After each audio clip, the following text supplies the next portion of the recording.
noire gronde dans les palais de justice au lendemain de l'annonce de la suspension du port de la robe et du boycott des audiences dans certaines juridictions. 2 de leurs confrères ont été libérés après avoir été condamnés à 6 mois de prison avec sursis.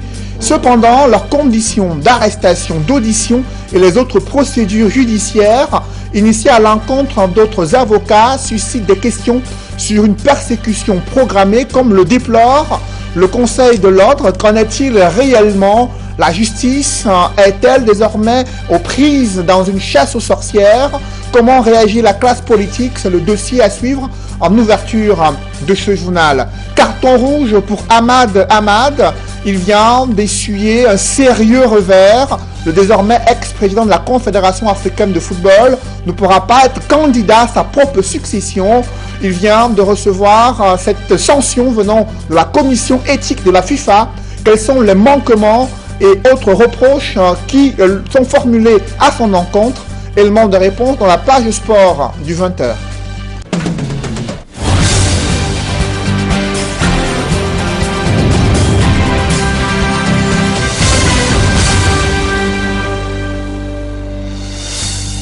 Merci de suivre cette édition complète de l'information sur Equinox Télévision.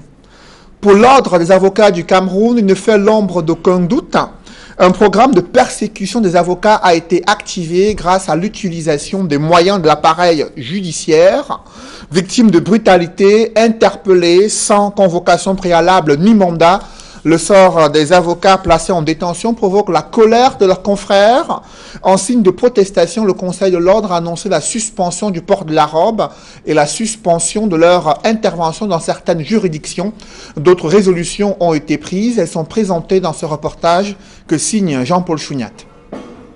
3 résolutions, on ne peut plus clair que le prénom du bâtonnier par intérim. Maître Claire Atangana Bikuna et tous les membres du Conseil de l'ordre des avocats boycottent toutes les juridictions sur l'ensemble du territoire national.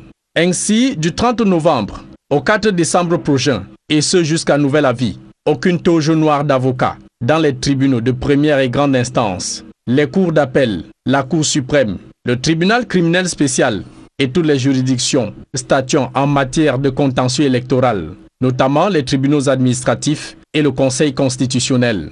En clair, la justice fonctionnera durant 5 jours, uniquement avec des magistrats.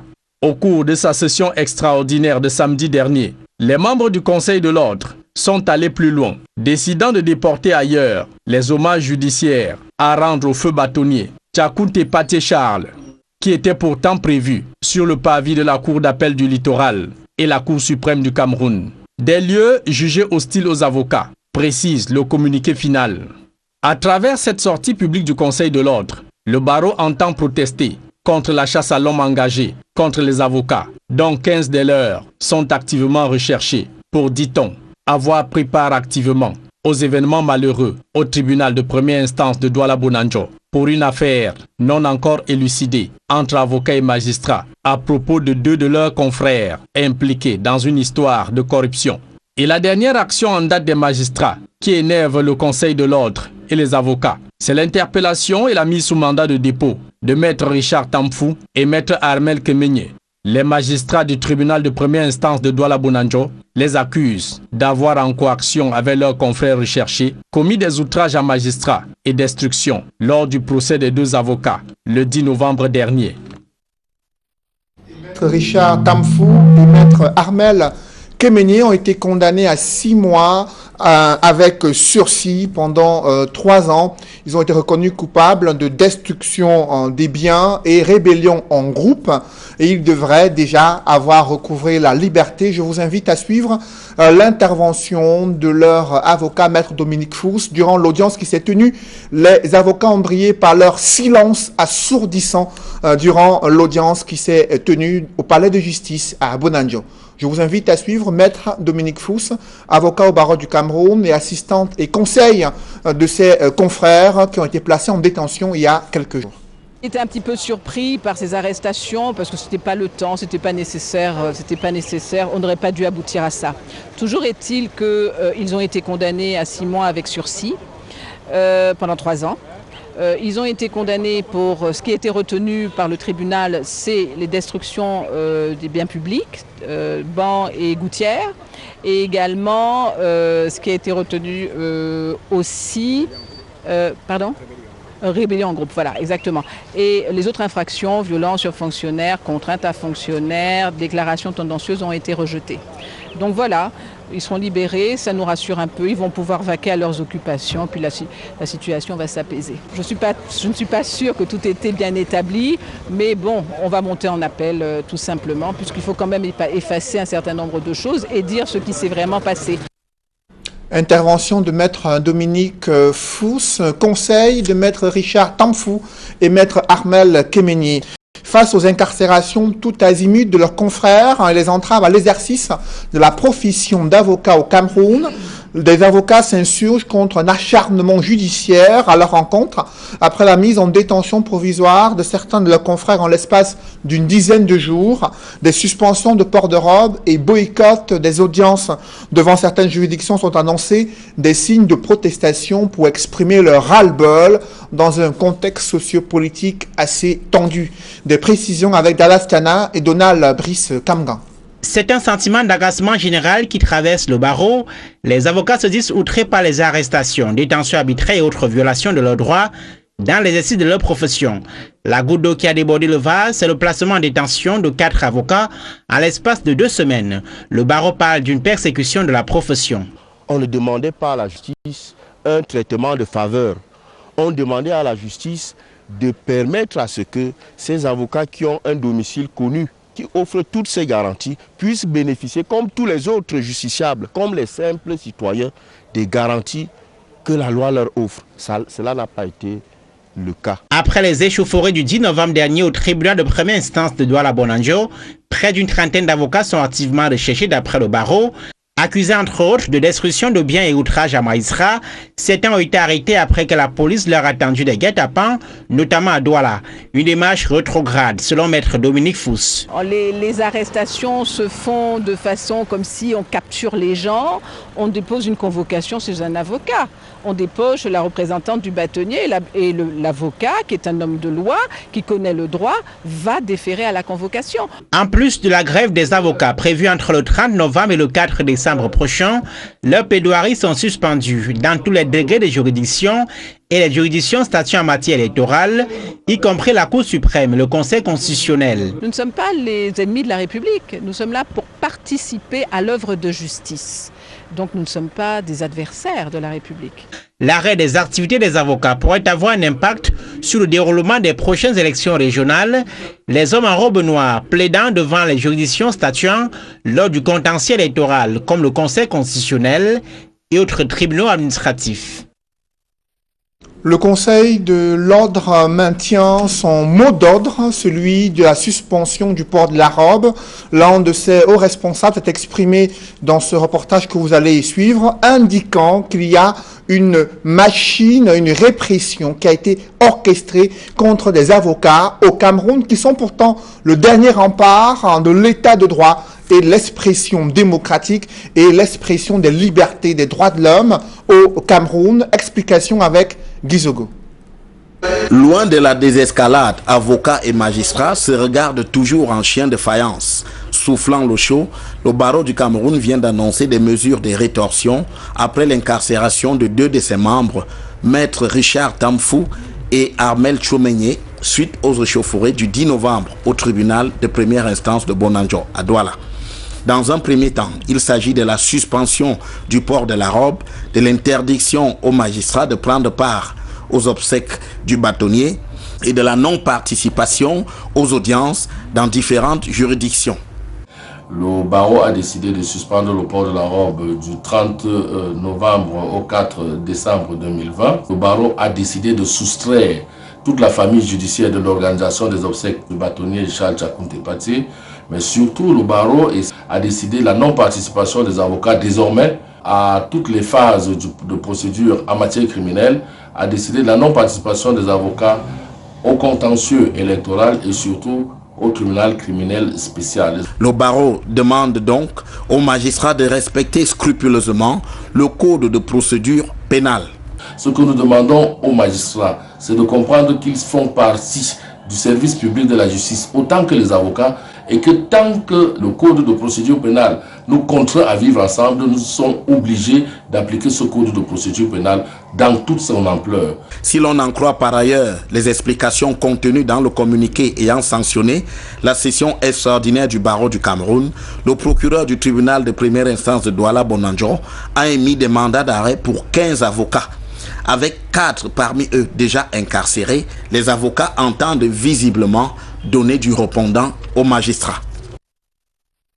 Conseil, Maître Richard Tamfou et Maître Armel Kemegne doivent déjà avoir recouvré la liberté après avoir été condamnés à 6 mois de prison avec sursis pendant 3 ans.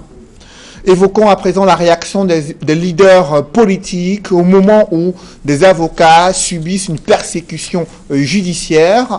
Des opposants dénoncent de nombreuses entraves à l'état de droit au Cameroun et soupçonnent le pouvoir de Yaoundé de vouloir briser le dernier rempart de la démocratie. Dans les rangs du parti au pouvoir, on est agacé par cette situation. Cependant, on indique qu'il y a aussi bien les ripoux au sein de l'ordre des avocats du Cameroun qu'au sein de la magistrature. Des réactions croisées dans ce reportage signé Flavien Valondongo.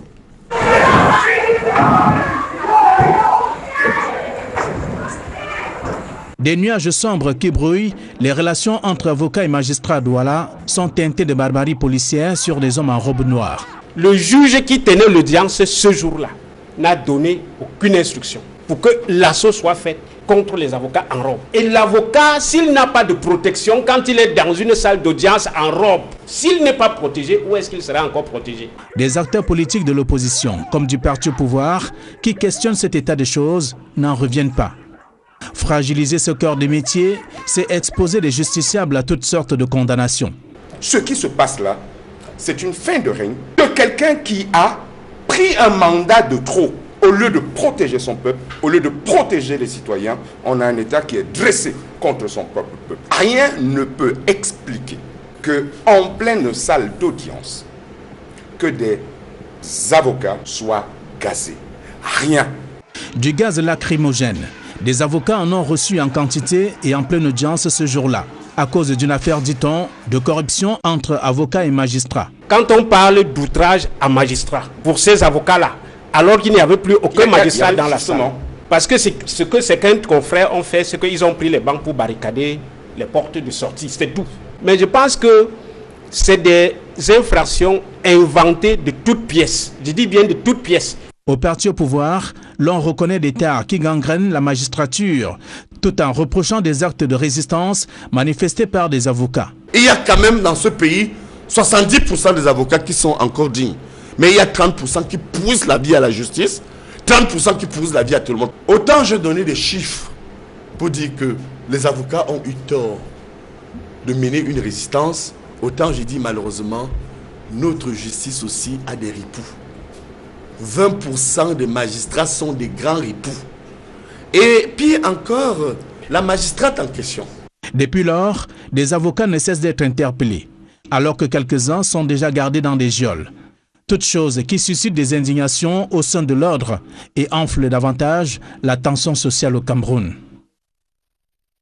La structure juridique est peu étoffée pour une véritable protection de l'enfant au Cameroun. Les députés déplorent ainsi la multiplication des abus et violations des droits des enfants sans une application véritable des sanctions à l'encontre des auteurs. Les parlementaires plaident ainsi pour l'adoption d'une loi sur la protection de l'enfant au Cameroun. D'autres détails avec Joël Essengue et Guy Zogo. En matière de protection de l'enfance au Cameroun, c'est le règne des textes éparses qui ne donne pas une réelle visibilité sur cette question. Pour y faire face, un plaidoyer vient d'être lancé à l'Assemblée nationale avec le soutien de Plan International Cameroun pour l'adoption d'une loi portant code de protection de l'enfant au Cameroun. Cette initiative est de sans plus loi pour le code de protection de l'enfant est en chantier et de par sa nature, le texte spécifique a vocation à compléter de manière pratique au cadre juridique existant. Pourtant, tout en rappelant les efforts fournis, le ministère des Affaires sociales fait le constat des insuffisances.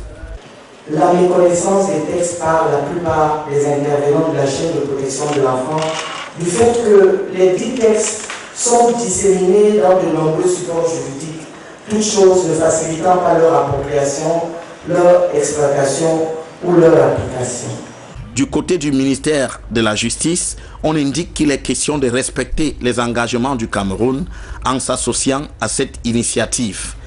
Il s'agit donc pour notre pays de respecter les engagements internationaux vis-à-vis de cette tranche de la population, c'est-à-dire les enfants, nos enfants, et dont la protection constitue la meilleure garantie de paix et de développement optimal de la société dans un monde qui change.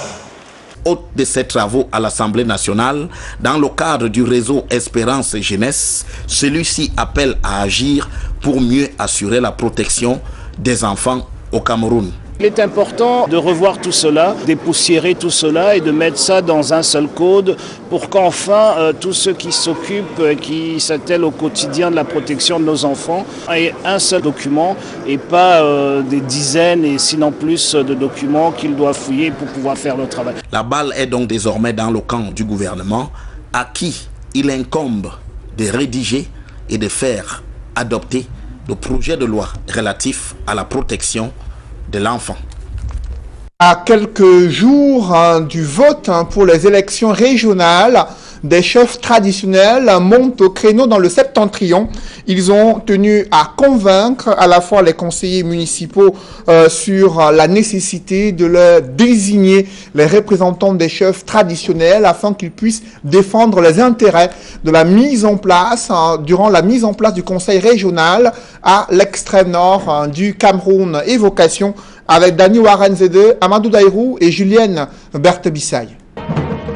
À quelques jours des premières élections régionales au Cameroun, les chefs traditionnels du Diamaré balisent le terrain. C'est l'arrondissement de Bogo qui reçoit la délégation de la liste du candidat Bakari Bouba, l'amido de Marois. Ici, les chefs traditionnels électeurs soutiennent fortement la candidature du lamido de Marois.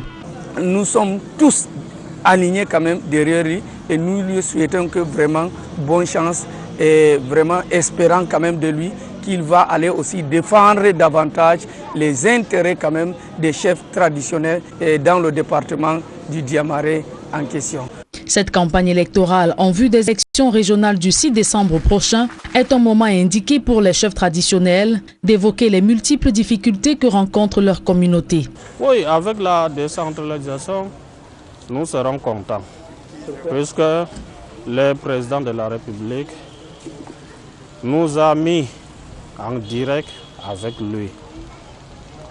Nous allons causer avec le lamido qui est notre chef, celui qui va directement avec l'administration. L'administration travaille avec le président de la République. Nous, chefs traditionnels, nous sommes l'auxiliaire de l'administration. Nous sommes l'œil de l'administration. Nous sommes porte-parole de l'administration. Nos doléances sont nombreuses. Nous voulons les routes, les fontaines. Nous voulons les routes puisque là où la route passe, le développement suit. Et nous voulons les points d'eau, même ici en ville. En attendant l'élection du 6 décembre prochain, les différents candidats ont encore une dizaine de jours pour convaincre les électeurs qui vont désigner les premiers conseillers régionaux du département du Diamaré. Les prochains défis du conseil régional à l'extrême nord du Cameroun, c'est de faire face à la catastrophe liée aux multiples inondations enregistrées ces dernières semaines dans la région du Septentrion. Là-bas, l'aide humanitaire arrive à un pas assez lent selon les populations, mais le gouvernement s'est mobilisé avec quelques aides alimentaires et autres produits matériels et accessoires pour permettre à certaines familles d'avoir un espace où dormir et d'avoir de la nourriture pour se nourrir, mais cela reste très insuffisant, comme le constatent Amadou Daïrou et Jean-Paul Chougnat dans ce rapport.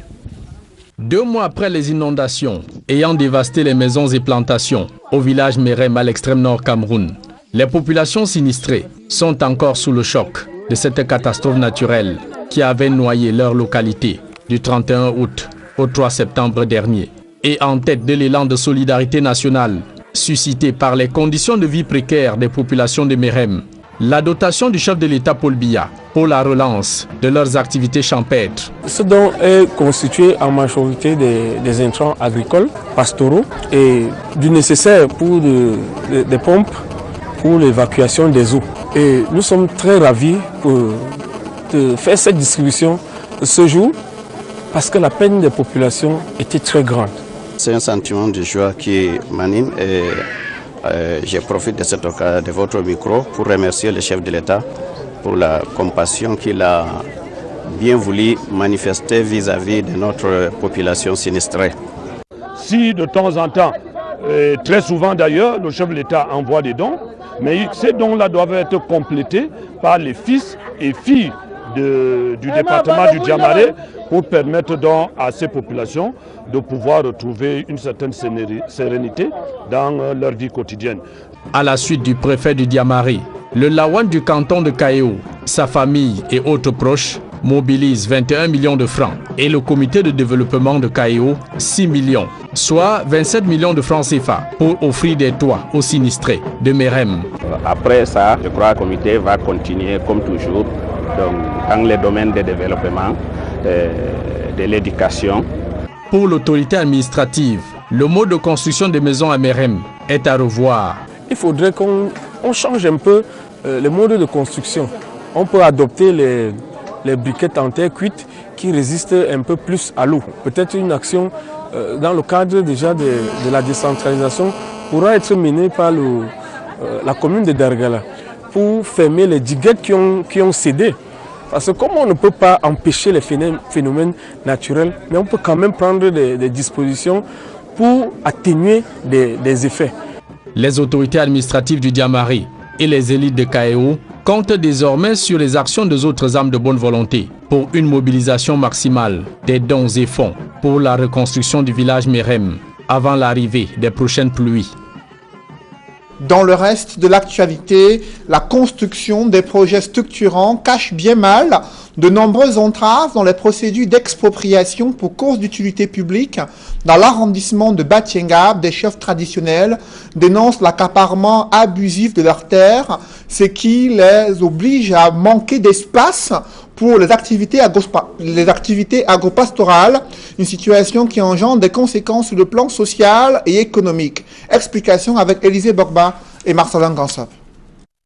C'est en rang serré que les chefs traditionnels de Batienga ont débarqué dans la capitale, siège des institutions, pour crier leur ras-le-bol. Ils se plaignent de l'accaparement de leurs terres par des grands travaux d'infrastructure et des particuliers véreux. Il y a 2 types d'accaparement de terres à Batienga. Le premier, c'est la SCT. C'est le tout premier qui a arraché nos terres.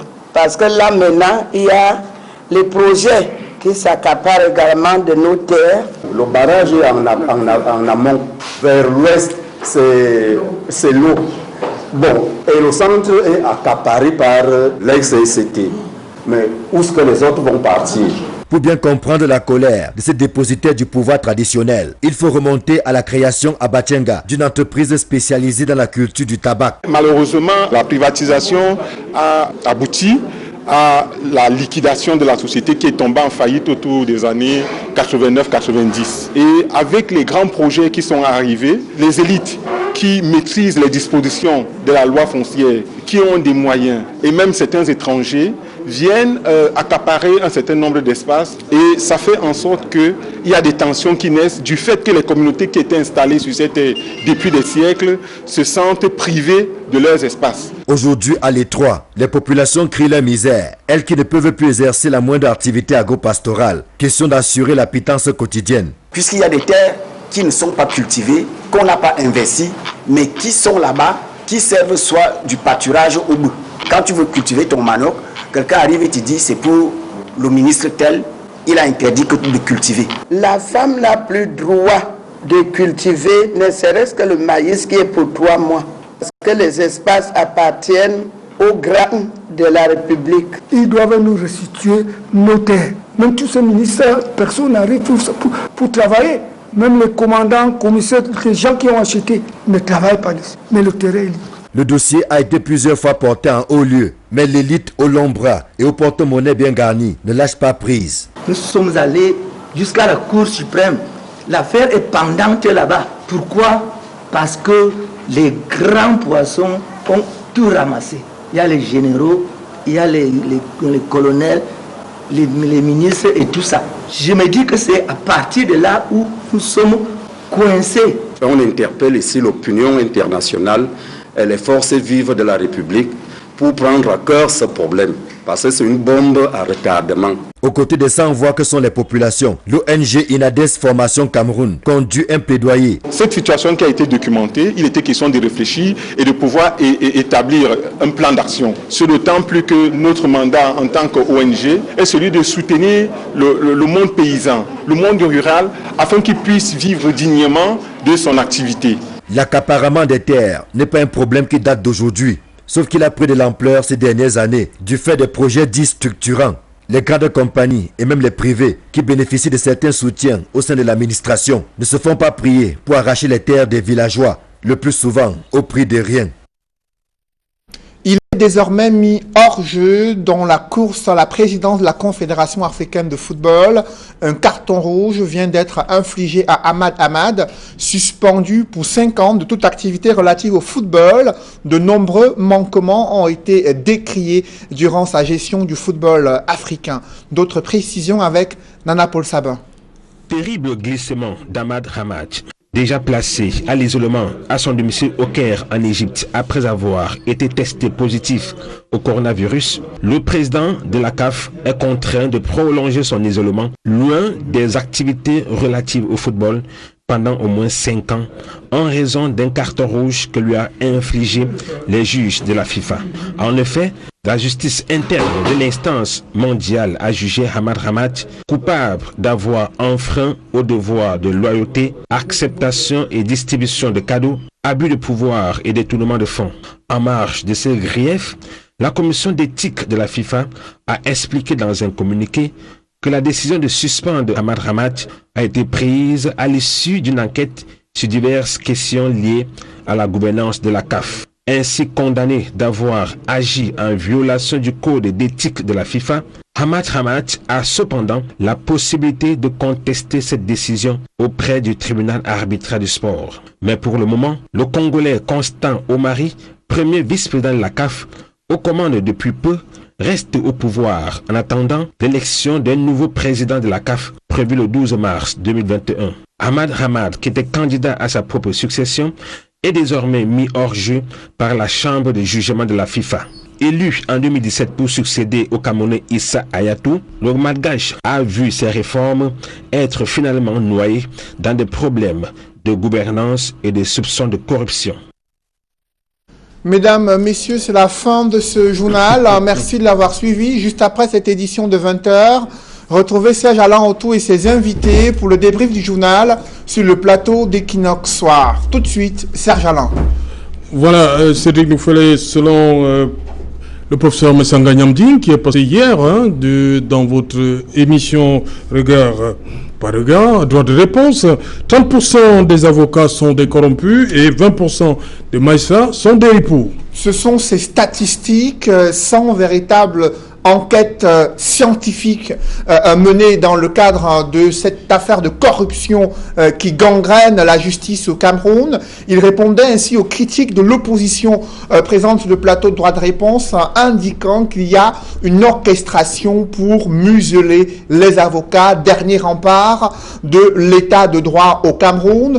Et pour lui, il faut, selon lui, reconnaître qu'au sein de l'ordre des avocats du Cameroun, il y a des avocats qui sont corrompus et qui orchestrent des actes de corruption. Il n'a pas manqué aussi de tirer sur certains magistrats qui, selon lui, ne rendent pas la justice au nom du peuple camerounais, alors qu'il a exprimé une volonté, selon lui, de ce que ses avocats soient sanctionnés sur le plan légal. Il estime que sur le plan politique, il faudrait tous le libérer afin de désamorcer les tensions politiques au Cameroun. C'est Alain. Voilà, madame, monsieur, c'est donc l'essentiel Equinox Soir, deuxième partie. Bonne soirée à vous, Cédric. Bonne soirée à vous, Serge Alain. Rendez-vous demain. 20h. Dans un instant, madame, monsieur, la suite. Equinox Soir.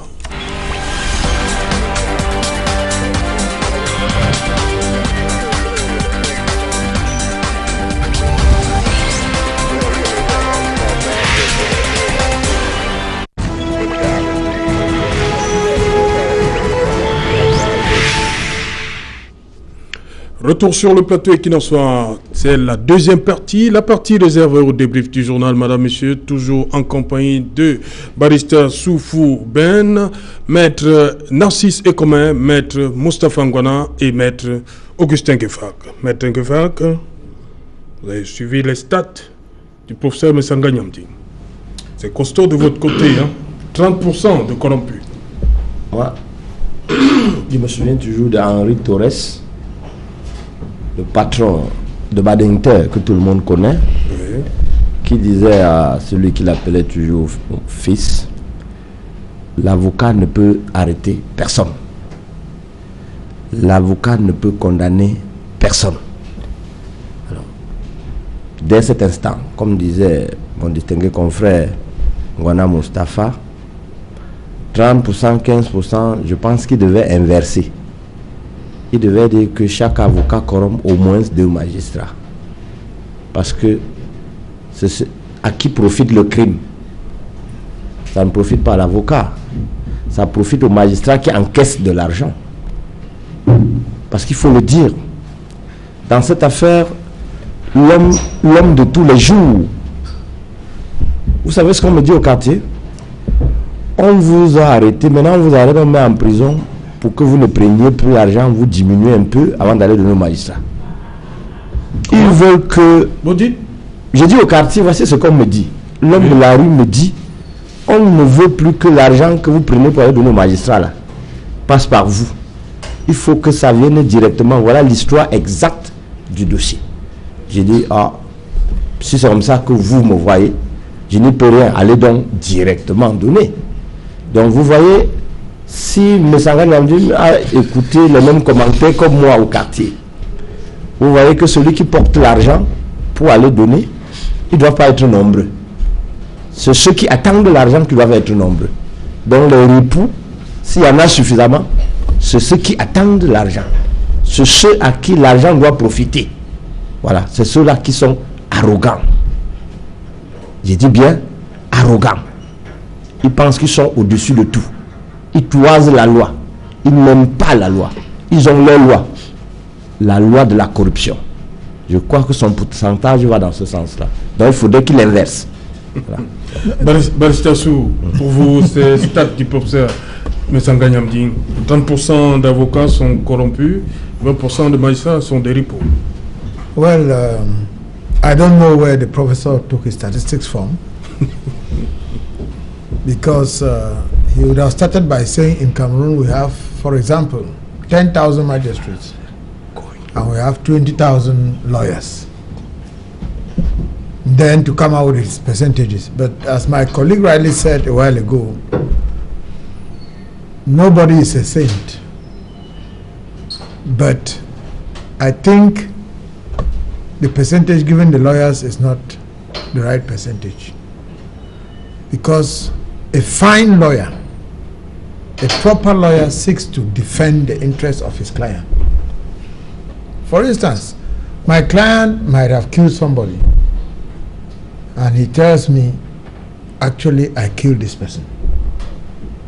I owe the duty of secrecy not to divulge that statement to the magistrate or to whosoever, because he has confided in me as his lawyer, and in my duty as in the course of defending him, I will now be looking for technicalities in the law.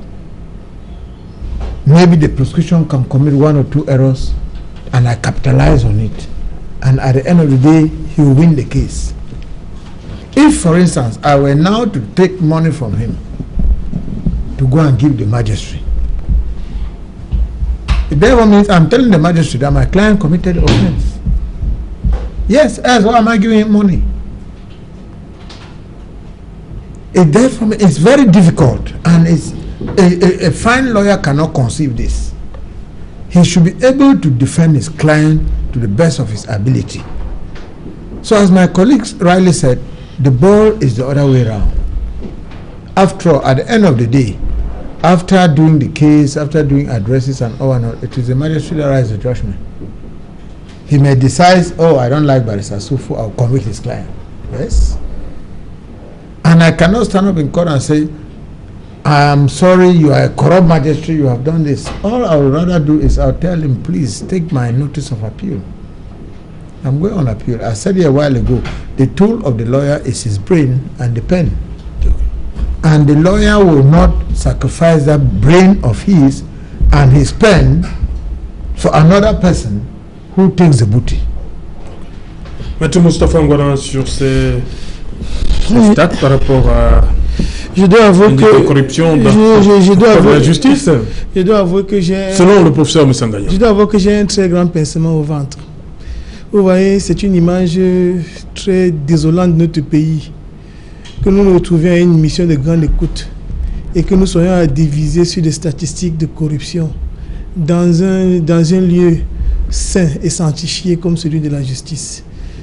J'avoue que c'est un débat qui me met on ne peut plus mal à l'aise. Je ne suis pas un adepte de la corruption. Je pense qu'on ne devrait pas parler de corruption dans le milieu judiciaire. Mais malheureusement, il faut que je le dise, un avocat n'a aucun intérêt à pouvoir se livrer à ce jeu-là. Parce que je crois que ce serait vouloir partager ses honoraires avec des acteurs qui ne sont pas membres de son cabinet. Donc un avocat travaille pour avoir ses honoraires. Les autres d'en face ont une rémunération. Je crois qu'au regard de l'architecture sociale camerounaise, ceux qui sont le plus enclins à pouvoir être l'objet de la corruption, ce ne sont pas les avocats. J'ai toujours ces citations de Jean Racine qui disait « Sans argent, l'honneur n'est qu'une maladie. Sans argent, l'honneur n'est qu'une maladie. » Voyez-vous, la fonction du magistrat est une fonction qui, les fonctions et les pouvoirs qui sont les siens, c'est-à-dire appelle de sa personne également une certaine hauteur, et que la rémunération qui est sienne ne lui permet pas toujours de tenir. Parce que lorsque vous êtes jeune magistrat, vous êtes envoyé à Douala, imaginez-vous que vous avez un salaire de 300 000. Vous devez pouvoir vivre dans un logement décent. Vous devez pouvoir avoir une espèce de prime de salissure parce qu'il faut nettoyer les costumes, il faut avoir une voiture. Je vous dis qu'avec 300 000, s'il faut le dire, aucun jeune magistrat ne devrait avoir une voiture à Douala. Mais vous voyez, tous sont pour la plupart véhiculés. Allez donc savoir par quelle alchimie ils ont fait pour avoir ces voitures ou même pour avoir le train de vie qui est le leur. Donc il faudrait, au-delà de la question de corruption, envisager les mesures qui peuvent être mises sur pied pour améliorer leurs conditions de travail. Parce que l'avocat, lui, je crois que dans cette histoire, subit la corruption. Parce que l'avocat ne peut pas être un acteur principal, étant entendu que s'il se livre à ce jeu malsain, il va perdre certainement une partie de ses honoraires et en même temps, il va perdre même la considération aux yeux de son client. Donc beaucoup du côté des avocats sont plus des victimes de la corruption plutôt que des acteurs. Ce vers quoi doit tendre la réflexion, c'est la possibilité d'améliorer de manière générale le cadre de travail des acteurs de la justice, surtout des acteurs de la justice fonctionnaires. Parce qu'il faut le dire, la charge de travail est importante et ils traitent parfois des affaires d'importance exceptionnelle, mais on ne peut plus mal rémunérés. Je ne justifie pas les actes qui sont perpétrés par ceux d'entre eux qui ont choisi le dévoiement plutôt que de rester dans le canon de la justice. Mais je dis, il faut déplorer leurs conditions de travail. Il faut qu'on améliore la condition de travail du magistrat. Il faut qu'il soit mieux rémunéré. Je vous dis, dans la zone d'Afrique, je crois que les magistrats camerounais sont parmi les plus mal payés d'Afrique. Je dis bien les magistrats camerounais parmi les plus mal payés d'Afrique. Et ce n'est pas normal. Vous ne pouvez pas attendre de personnes qui exercent des fonctions aussi honorables, aussi respectables qui sont les leurs et qu'il n'ait pas le minimum vital. Je vous le dis, sans argent, l'honneur n'est qu'une maladie. Vous imaginez qu'avec 300 000 francs de rémunération, par exemple, que gagnerait un jeune magistrat, comment est-ce qu'il fait pour avoir une vie décente? Lui qui est censé prendre des décisions importantes, lui qui est censé décider sur la vie de certains, qui très souvent le narguent par la puissance de leur fortune. Donc c'est des questions qu'il faut adresser autrement. Certains sont dans un carcan des difficultés qui les amènent à prendre parfois des décisions qui sont on ne peut plus regrettables. Je ne justifie pas, loin s'en faut, la corruption.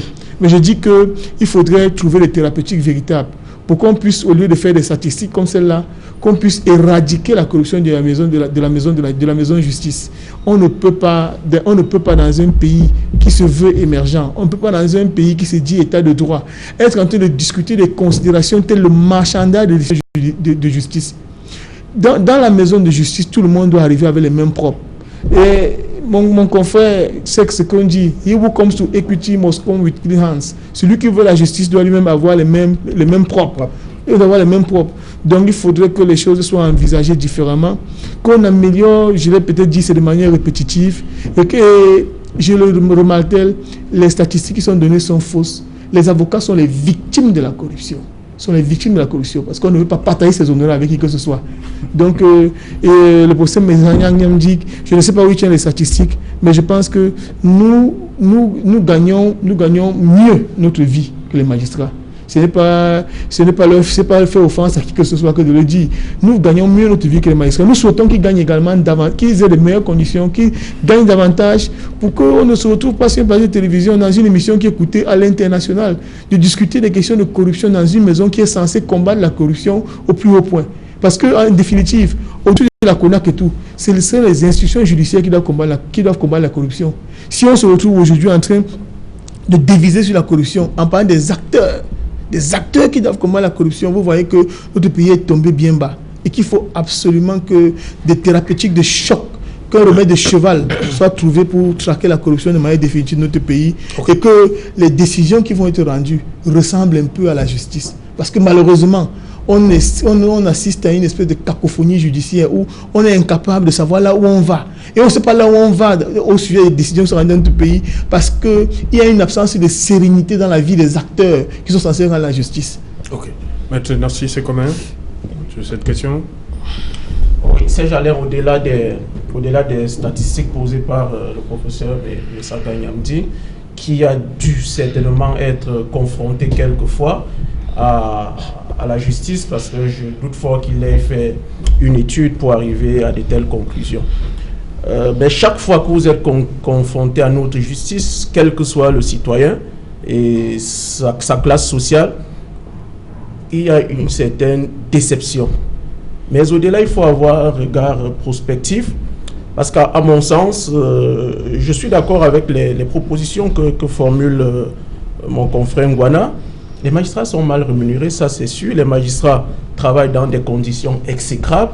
Ça également, ce n'est contesté de personne. Si vous arrivez par exemple à Bounanjo, vous vous rendrez à l'évidence, parfois ils sont 2, 3 dans des bureaux.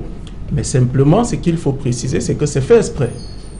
C'est fait exprès par l'exécutif, parce que l'exécutif, et ce n'est pas propre seulement à notre société, l'exécutif a voulu de tout temps maintenir la magistrature dans une espèce de paupérisation, parce que ça leur permet de les tenir en constituant sur eux des dossiers. Voilà comment ça fonctionne la République.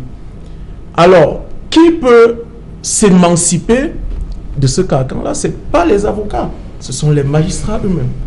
Il faut qu'à un moment, dans ce pays, que de hauts magistrats, c'est-à-dire ceux-là qui n'ont plus peur des affectations disciplinaires telles qu'on les connaît chez nous, qui n'ont plus peur du pouvoir de l'exécutif, qui, bien sûr, a le pouvoir de les affecter, qu'ils s'asseyent à un moment. Pourquoi pas un syndicat de la magistrature? Il n'y a que eux pour changer leurs conditions. Jamais l'exécutif ne prendra le soin de le faire pour eux. Parce que si vous avez un magistrat libre des questions de suivi, il devient pour eux incontrôlable. Parce que ceux qui ont le plus peur des magistrats, ce n'est pas les avocats. Et je dis, il faut faire le distinguo. Il n'y a pas une espèce de dissidence entre les avocats et les magistrats. Il y a de très bons magistrats dans ce pays. Mais simplement, ils évoluent dans un système qui ne leur permet pas de rendre une copie parfaite ou convenable. Parfaite. Parce que l'exécutif prend le soin de les maintenir dans une relative paupérisation. Vous allez voir, lorsqu'il y a une affaire qui présente des relents politiques, vous retrouverez les mêmes magistrats qui sont désignés pour officier, soit comme juge, soit comme procureur. Pourquoi? Parce que soit ceux-là, sur eux ont été constitués des dossiers parce qu'ils ont sombré dans la corruption, soit ils pensent pouvoir rendre des services à l'exécutif en espérant une amélioration de leurs conditions par d'affectation à des postes qu'ils appellent des postes juteux. Mais pourquoi ils parlent de postes juteux? Est-ce que dans la fonction publique, un poste est juteux? Parce que comme je le disais, les palais de justice ont été transformés en des espèces de synagogues où tout le monde fait son commerce au su et à la barbe de tous. Et aujourd'hui, les statistiques, oui, si vous avez parfois des situations où des magistrats prennent le téléphone pour appeler directement des clients qui vous disent, moi j'ai reçu le coup de fil de tel magistrat jusqu'au sommet de la pyramide. Donc je pense que il faut que les magistrats aujourd'hui s'organisent. Les plus jeunes, c'est plus difficile parce qu'ils vont aussitôt subir les foudres de l'exécutif qui continue à les nommer. Le Conseil supérieur de la magistrature est présidé par le chef de l'exécutif. La plupart des membres sont nommés par lui et même ceux qui ne le sont pas, lui sont inféodés. Donc dans ces conditions-là, il est difficile. Nous sommes parfois allés à des séminaires à l'étranger, mon confrère et moi. Lorsqu'on discute avec des magistrats étrangers, on y allait avec des jeunes magistrats, ils sont toujours subjugués par la compétence de certains magistrats. Ils sont subjugués par leur verve. Mais lorsqu'on commence à parler, après les séminaires, autour d'un pot de rémunération, le magistrat camerounais a tout fait de disparaître. Parce que s'il donne sa rémunération, c'est un scandale. Les magistrats camerounais sont très mal payés. Ils travaillent dans des conditions exécrables. Comment on appelle ça? Les grades sont discriminatoires. Vous avez des magistrats brillants qui stagnent, vous avez des magistrats hautement corrompus, qui ne rendent pas les décisions, qui, lorsqu'ils parviennent à les rendre, ne les rédigent pas, qui occupent les plus hautes fonctions, et à ce stade-là, la justice ne peut pas fonctionner. Donc, pour terminer, je dirais, il faut un minimum de courage chez les magistrats, chez les hauts magistrats, pour que cette situation change. Personne ne les sortira de leurs conditions, sinon eux-mêmes. Voilà. Je vais rebondir un peu sur la déclaration de M. Moustapha. À M. Moustapha, je vais rappeler une chose. Nous sommes sur place, sur ce plateau, parce qu'à l'origine, il y a une affaire de corruption. Voilà, tout est parti de la corruption. Et magistrats. C'est la chose. Je ne parle pas dessus, mais je vous en prie. Non, non, vous allez finir, mais je vais vous dire une chose, c'est que moi je suis avocat. Oui. Je ne fais pas de commentaires, sur des affaires qui sont encore en cours. Quand vous dites qu'il y a une affaire de corruption entre avocat et magistrat, je ne sais pas de quoi vous parlez. J'étais à l'audience le 10 novembre. Aucun avocat n'est poursuivi pour corruption. Les faits pour lesquels ils sont poursuivis, c'est escroquerie et outrage à magistrat. Mais si vous parlez d'autre chose, ça vous regarde. Je vous dis donc, en tant qu'avocat, je parle de ce que je connais et je ne parle pas des dossiers qui sont en cours. Je peux parler des principes. C'est ce que j'ai fait jusqu'actuellement. Maintenant, si vous parlez d'autre chose, ça vous engage. Mais je vous dis que les choses, c'est comme ça que devrait être entre avocats. Donc maintenant, pour le reste, vous voulez faire la leçon, faites-vous la leçon. Je ne fais pas de leçon. J'indique. Je maintiens. Je disais ceci. Pour l'état de la justice, il y a un jeune magistrat qui a rédigé c'est presque le plus riche en nous. Tout le monde le sait. Sous le bandeau de Thémis. J'espère que là au moins ce n'est pas faux. Penser et repenser la justice. Tout est dedans. Troisième chose, ne perdez pas de vue que le Cameroun a été champion. Toute catégorie. Vous me connaissez de pratique. Je ne suis pas un tricheur. La justice est pourrie. Les magistrats, ils ont raison de le faire. Je vais dire pourquoi.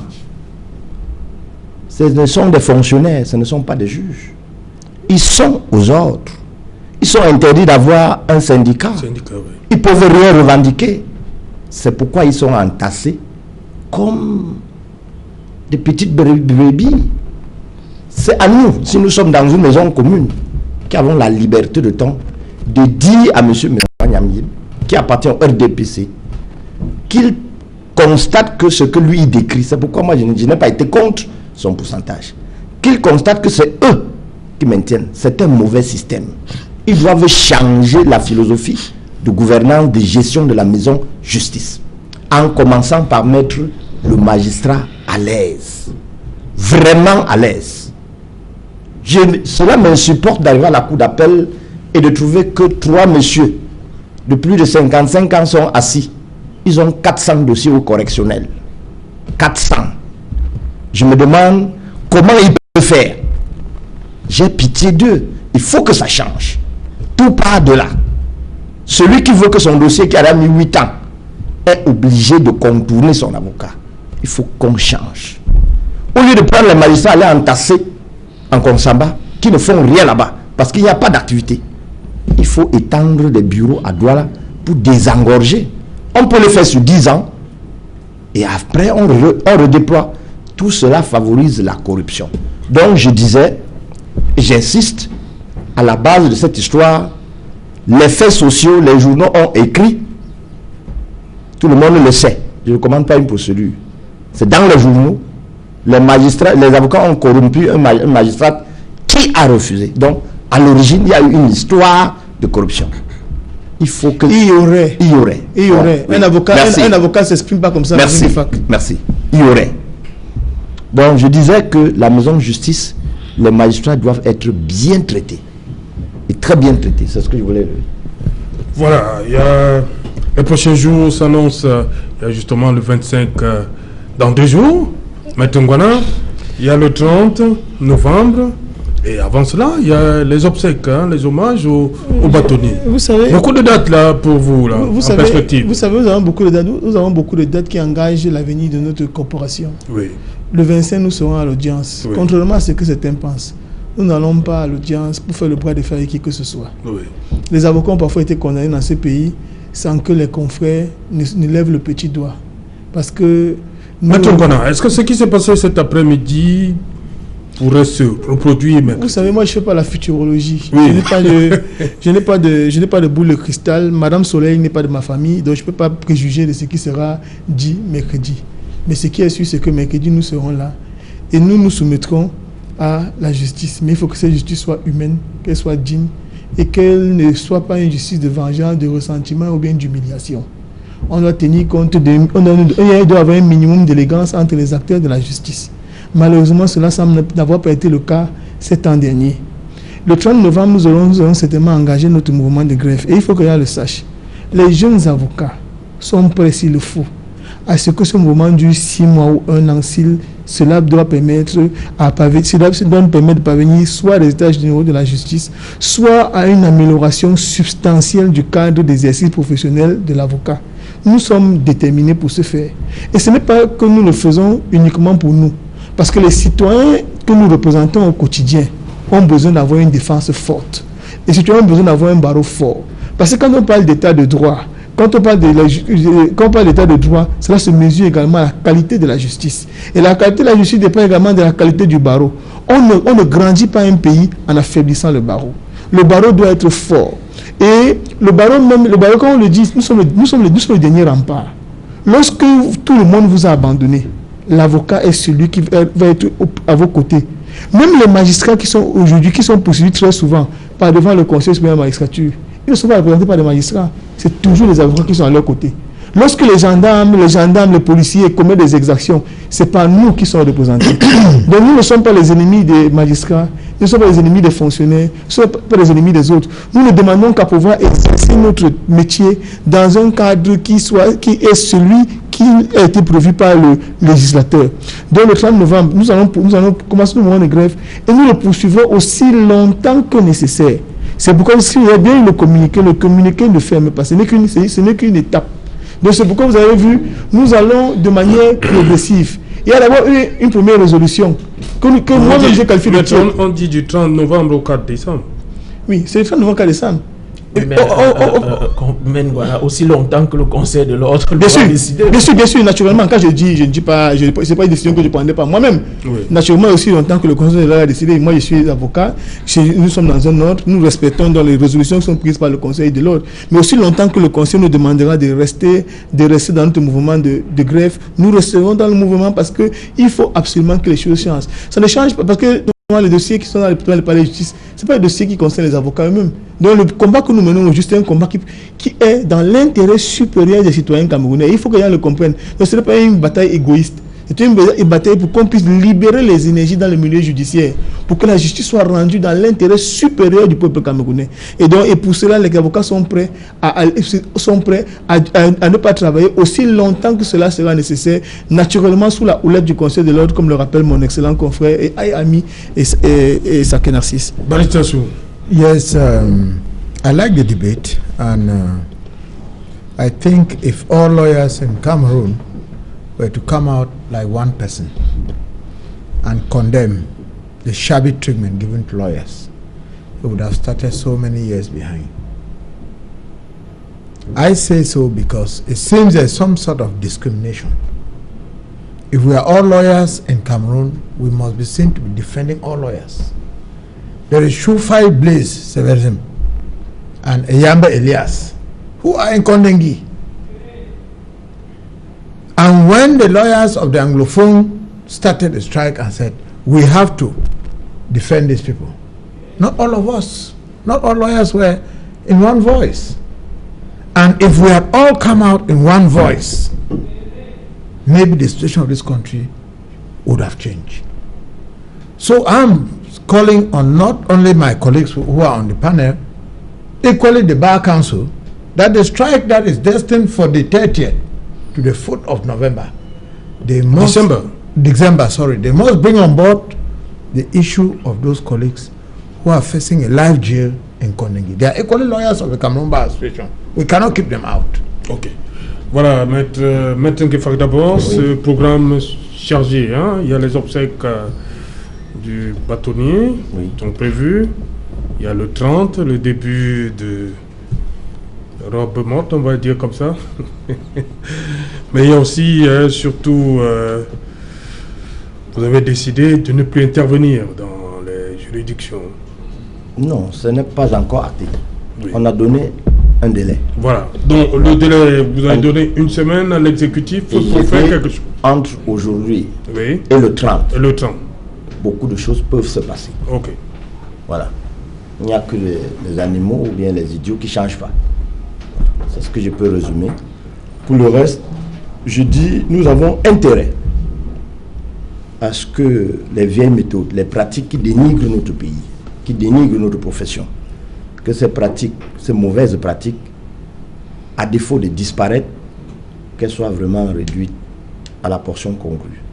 Nous avons intérêt dans tous les corps, parce qu'il s'agit de notre métier. Nous n'allons pas abandonner au motif que nous sommes écrasés. Non. C'est dans la guerre, c'est dans la difficulté que chacun éprouve ou bien que chacun donne le meilleur de lui-même. C'est tout ce que je peux dire là-dessus. Maître Narcisse, c'est combien?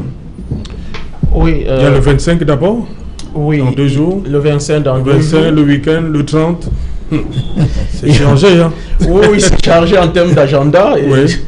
Il y a beaucoup de choses. Pourquoi vous souriez, hein? Oui, j'espère bien que... On se comprend. Allez-y, maître, comment?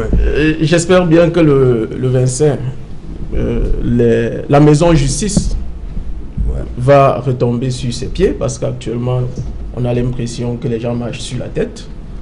Et que, comme aujourd'hui, même si la décision n'est pas satisfaisante, puisque les confrères ont été condamnés, qu'au moins, ceux qui sont détenus vont retrouver la liberté.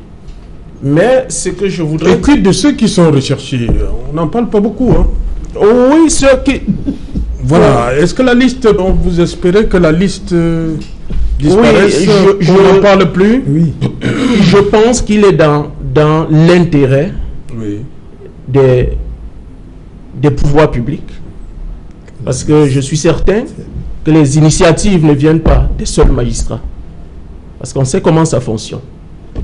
on en réfère toujours au garde des Sceaux, surtout pour des questions comme celle-là qui touchent aux avocats.